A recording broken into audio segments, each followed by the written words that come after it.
बड़ी खबर आ रही है। फ्रंट लाइन पर यूक्रेन का एयर अटैक हुआ है। हेलीकॉप्टर से रूसी सेना पर दागा गया है रॉकेट और यूक्रेन ने हाइड्रो रॉकेट का इसमें इस्तेमाल किया है। यूक्रेन को यूएस से ये मिला है हाइड्रो रॉकेट, जिसका इस्तेमाल इसमें किया गया है।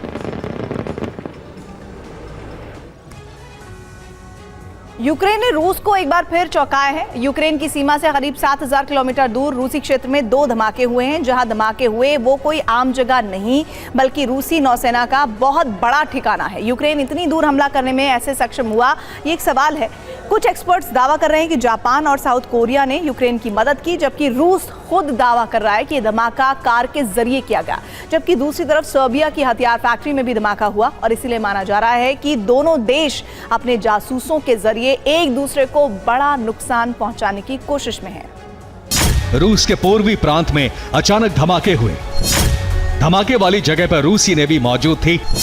रूस के कई युद्धपोत का जमावड़ा लगा था। रूस के मुताबिक धमाका एक कार से किया गया। यूक्रेन ने माना कि रूस में हमला उसके मिशन का हिस्सा था। पूर्वी प्रांत तक इस हमले के पीछे यूक्रेनी खुफिया एजेंसी हो सकती है। एक्सपर्ट्स को शक है कि रूस में होने वाले इस हमले में यूक्रेन को जापान या साउथ कोरिया से मदद मिल सकती है। नॉर्थ कोरिया पूर्वी क्षेत्र से ही हथियार भेजता है। पूर्वी इलाके से ही नॉर्थ कोरिया की सेना आती है। चीन से मदद की खेप भी इसी रास्ते पहुंचाई जाती है। यूक्रेन ने रूस में अब तक का सबसे लंबी दूरी वाला हमला किया। मैप के जरिए आप देख सकते हैं कि ये रूस का दूसरा छोर है जहां धमाका हुआ है। ये जगह जापान सागर और साउथ कोरिया के करीब का है।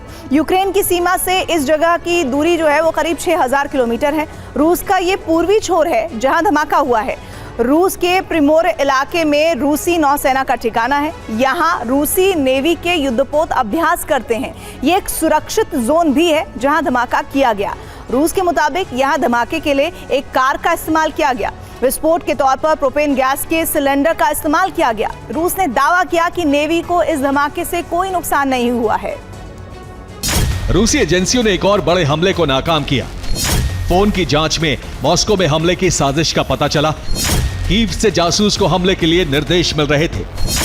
फॉरेस्ट पार्क एरिया से विस्फोटक भी बरामद किया गया।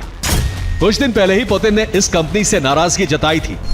सर्बिया से यूक्रेन को हथियार की सप्लाई की जा रही थी। अब अचानक धमाके को रूस का सीक्रेट ऑपरेशन माना जा रहा है। कुछ दिन पहले ही यूक्रेनी खुफिया एजेंसी ने रूस की एक ट्रेन पर हमला किया था। ट्रेन से ज़पोरिजिया में हथियार और ईंधन भेजा जा रहा था। यूक्रेन में एयर डिफेंस की भारी किल्लत है, लेकिन बीती रात काला सागर के ऊपर यूक्रेन ने रूस के डैन एम ड्रोन को हवा में नष्ट कर दिया। पैट्रियट और दूसरे एयर डिफेंस की मिसाइलों की भारी कमी के बीच यूक्रेन ने अपनी मिसाइल से हमला किया। यूक्रेन की इस मिसाइल का नाम R-73 है। यूक्रेन ने कई देशों की मदद से इस मिसाइल को तैयार किया है। मिसाइल के हमले से रूस का ताकतवर ड्रोन काला सागर में गिर गया। माना जा रहा है कि यूक्रेन ने अब स्वदेशी एयर डिफेंस तैयार कर लिया, जिससे शुक्रवार को ओडेसा पर हमले की कोशिश को नाकाम कर दिया गया।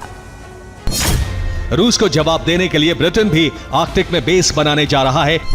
ब्रिटिश नेवी कई बरसों से खाली पड़े बेस को एक्टिव बनाने जा रही है। रूस की बढ़ती दखल को ब्रिटेन और दूसरे देश एक बड़ी चुनौती मान रहे हैं।